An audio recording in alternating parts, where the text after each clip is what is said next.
Welcome to chapter number 17 of class 11 biology, breathing and exchange of gases. Now what is respiration or breathing? The process of exchange of oxygen from the atmosphere with carbon dioxide which is produced by the cells is called breathing or respiration. In this chapter we will discuss 6 subtopics. First is the respiratory organs, second mechanism of breathing, third exchange of gases, transport of gases, regulation of respiration, and lastly the disorders of respiratory system. Respiratory organs. Now we know earthworms, they have their moist cuticles, and insects, they have a network of tubes or tracheal tubes for their respiration. And fish, they have gills for their respiration, and amphibians like frogs, they can respire through their moist skin as well as the lungs. And mammals, they have a well-developed respiratory system. Mammals which include human. So we will discuss about the human respiratory system today. Now, first we have the two external nostrils which extends into it leads into the nasal chamber through the nasal passage. The nasal chambers then opens into the pharynx. From pharynx, we have larynx. After larynx, we have the trachea. Trachea, we can see this is a tube-like structure, straight tube-like structure. Trachea, which divides into the right and left primary bronchus. And this bronchi will now divide into many branches. It will give out many branches. So it will divide into primary, then secondary, then tertiary bronchioles. And lastly, it ends into a irregular sac-like highly vascularized structure which is known as the alveoli. So I'll show you a very simple diagram. So this is what I was talking about. ये trachea है, that we call it as, even इसको हम wind pipe भी बोलते हैं ना, trachea. तो trachea से ऊपर सबसे पहले वी हैव टू नोस्ट्रिल्स. तो वो कहाँ पे, nasal passage. After nostrils nasal passage है. नेजल पैसेज के बाद फेरिंग्स है.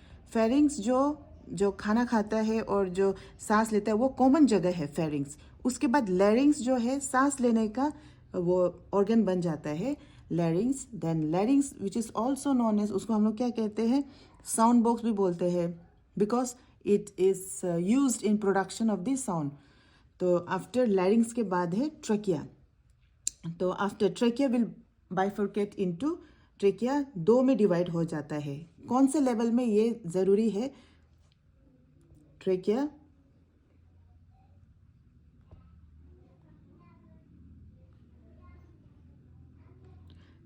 जो फिफ्थ थोरैसिक वर्टिब्रा का लेवल में दो ब्रोंकस में डिवाइड हो जाता है, राइट एंड लेफ्ट.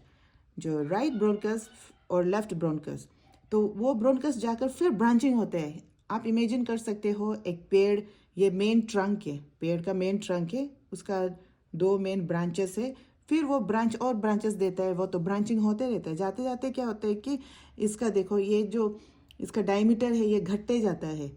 तो लास्ट में टर्मिनल ब्रोंकियल जब आता है वो बहुत पतला हो जाता है, छोटा छोटा पाइप बन जाता है.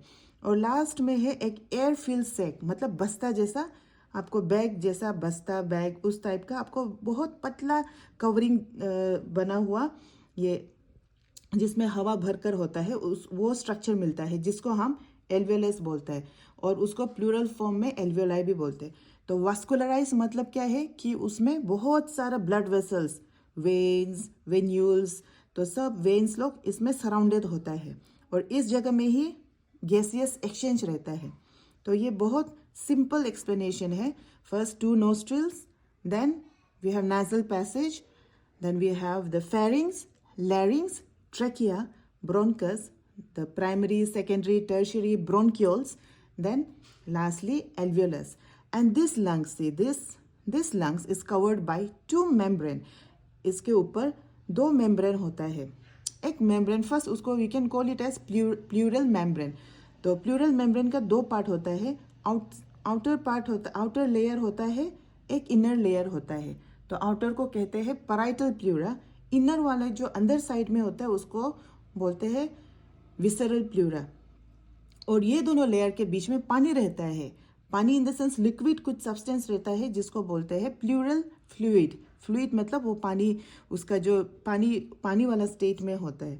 तो ये एकदम सिंपल सा एक्सप्लेनेशन है। और लास्ट में देखो यहाँ पे एक मस्कुलर स्ट्रक्चर है, फ्लैट एक मसल लाइक स्ट्रक्चर होता है, पर्दा जैसा होता है, तो वो नीचे में रहता है जिसको हम कहते हैं डायफ्राम। तो ये भी सांस लेने रेस्पिरेटरी सिस्टम का बहुत इम्पोर्टेंट एक ऑर्गन है। तो अभी हम वापस अपने एनसीईआरटी बुक में जाते हैं। तो यहाँ देखो ऑलरेडी एक्सप्लेन किया गया है। यस, और एक इम्पोर्टेंट ऑर्गन है एपिग्लोटिस। एपिग्लोटिस यहाँ पे ऐसा दिया गया है कि it is elastic cartilaginous ring, incomplete है ये, इलास्टिस और नॉट इनकम्प्लीट। ये जो इलास्टिक कार्टिलेजिनस फ्लैप है, फ्लैप मतलब एक पर्दा जैसा होता है ना, तो वो कहाँ पे है, ये क्या करते कि आपको एक सिंपल डायग्राम में समझा देते हैं।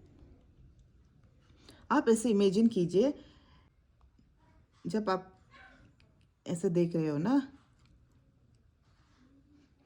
यहाँ से सांस लेते है ना, ये नेजल पैसेज, और ये मुंह से जब खाना घुसाता है तो ये फूड पाइप में जाता है, ठीक है।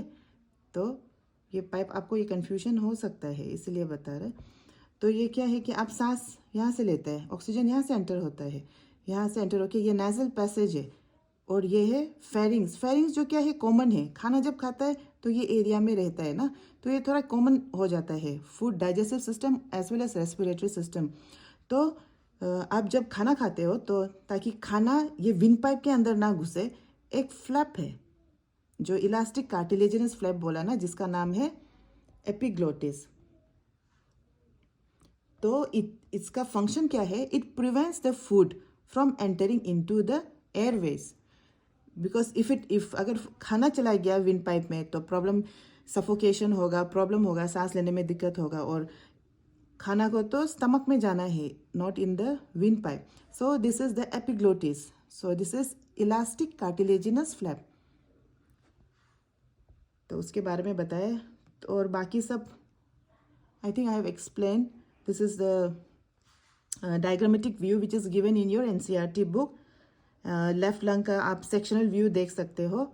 यहाँ पे देखो एल्वियोलाई मैंने बताया था, जो टर्मिनल ब्रोंकियोल्स जाकर एल्वियोलाई में एंड हो जाता है, विच इज़ हाईली वास्कुलराइज। और प्लूरा देखो यहाँ पे प्लूरल मेम्ब्रेन लिखा हुआ है ना, प्लूरल मेम्ब्रेन्स, आउटर है, इनर है। जो येलो वाला है वो है प्लूरल फ्लूइड।